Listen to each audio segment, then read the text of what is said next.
Exemplo 1. Calcule a integral de 0 até 1 de 1 sobre raiz de x, dx. Tudo bem? Bom, vamos lá então, pessoal. A primeira coisa que a gente precisa observar. Precisamos observar onde está o problema. Tá? Então, onde está o problema dessa função? A gente está dividindo aqui por raiz de x. Tá? Então, raiz de x, sempre que eu tenho uma divisão, o cara que está embaixo não pode ser 0. Tá? Então não pode ser 0. Quando que a raiz de x é 0? Quando x é 0. Então x igual a 0 é o nosso problema. Tá? Então x igual a 0 aqui é o nosso problema. E para onde vai essa função? Então essa função, se a gente observar entre 0 e 1, o que vai acontecer? Tá? Tem aqui o y e x, tem aqui o valor 1. Para x igual a 1, quanto que vale essa função? Para x igual a 1 vai ficar raiz de 1, 1 dividido por 1 dá 1. Então vai dar uma altura 1. Tá, vai começar lá na altura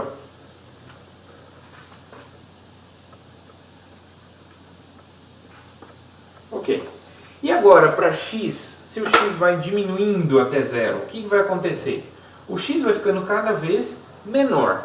Se o x vai ficando cada vez menor, a raiz de x também vai ficando cada vez menor. Por quê? Porque qual é o gráfico da raiz de x? O gráfico da raiz de x é assim. Vamos observar aqui. Então tem o eixo x e o eixo y. E o gráfico da raiz, ela é uma meia parábola, né, no eixo x. Então essa daqui é y igual a raiz de x. Então ela vale 1 também no 1.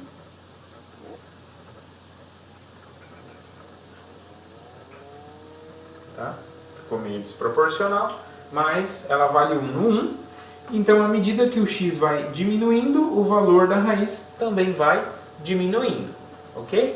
Então, se eu vou dividindo 1 por um número cada vez menor, eu estou fazendo o quê? Eu estou obtendo o quê? Um número cada vez maior. Tá? Ou seja, ela também vai ser uma hipérbole. Então, ela vai pegar e vai vir e vai subindo. Tá? E vai para infinito. Então ela explode, tá? Ela explode aqui no 0. Tá? Ou seja, se ela não é limitada no 0, significa o quê? Significa que ela não é integrável pela integral de Riemann. Mas a gente pode calcular a integral imprópria dela. Como que a gente calcula então? Vamos lá. Então, identificamos o problema, né? Então ela está bem definida ali no 1, não tem problema, mas ela tem problema no 0. Então, a integral de 0 até 1, de 1 sobre raiz de x dx, ela vai ser o limite. Então, eu troco o problema por t e faço t tender a esse limite. Bom, t tende a 0, mas para que lado de 0? Bom, a gente está falando aqui com valores maiores do que 0. Então, eu vou tender a 0 à direita, né? À direita. Então, valores maiores do que 0. Da integral, no lugar de 0, eu coloco t de 1 sobre raiz de x dx. Bom, quem é a primitiva de 1 sobre raiz de x dx? Quem vai ser a primitiva? Bom, o 1 sobre raiz de x dx, eu posso reescrever de que forma? Primeiro, a raiz de x eu posso reescrever como um expoente racional. Então, isso é 1 sobre x elevado a meio. Tá? Muito bem. E agora, bom, isso aqui eu tenho um expoente, só que no denominador. Então, eu posso passar ele para cima com o sinal negativo do expoente. Então, é x elevado a menos meio. Ok? Ótimo. Então, também é um expoente aqui. Então, para calcular a primitiva, é só usar a regra do expoente.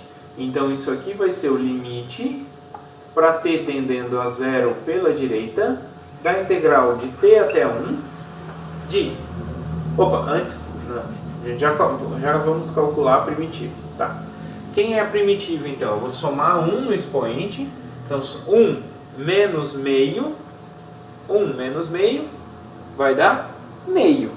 Então vai ficar x elevado a meio dividido por meio, avaliado de t a 1. Okay. É o limite para t indo para zero pela direita de quem? Bom, antes de calcular, vamos voltar agora para a questão de raiz. Bom, se eu tenho um número dividido por meio, dividir alguma coisa por meio é a mesma coisa que multiplicar por 2. Por quê? Porque na verdade, é a divisão de frações. Então, você preserva a primeira fração e multiplica pelo inverso da segunda. Então, o inverso de meio, aqui, é 2. Então, isso é 2, beleza. E x elevado a meio é o quê? É a raiz de x, voltando para a nomenclatura de raiz. Então, é raiz de x, avaliado de t a 1. Então, quanto que é isso? Então, isso é o limite para t indo para zero pela direita d. Então, eu vou avaliar. Primeiro, no lugar do x, vou colocar 1. Se eu coloco 1 no lugar do x, raiz de 1 é 1, 2 vezes 1, 2. Menos, no lugar do x, vou colocar t. 2 raiz de t. Muito bem. Agora, o que a gente faz? A gente vai analisar para onde vai essa função. O 2 aqui é constante, né? Então, o limite da soma é a soma dos limites. Então, isso aqui vai ficar 2 menos... O 2 também é uma constante, eu posso tirar fora do limite. Então, é 2 limite, quando t vai para 0 pela direita, da raiz de t. Ok. A raiz de t, a gente já viu o gráfico, não é? Ela é inversa da x². Então, ela é uma parábola, só que no eixo x, né? Meia parábola. Então, essa daqui é y igual a raiz de x. Tá.